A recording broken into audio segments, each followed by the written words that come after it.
Hey everyone, welcome to my channel. Today, guys, I am making some homemade chicken bites, or you can call them chicken nuggets. I am using some ground chicken. Everything that I use, I labeled it to let you guys know.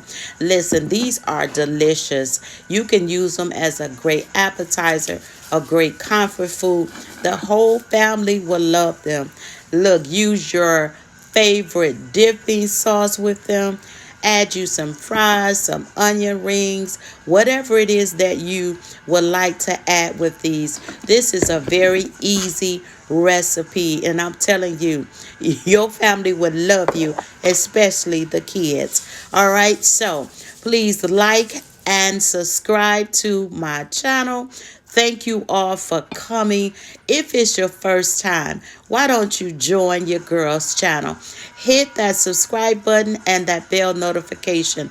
I would love to have you so that we can continue to support one another. So guys, I hope that you would try this homemade chicken bite recipe. This is your girl, Pat the Encourager. Thank you guys. Be blessed, y'all. Until next time.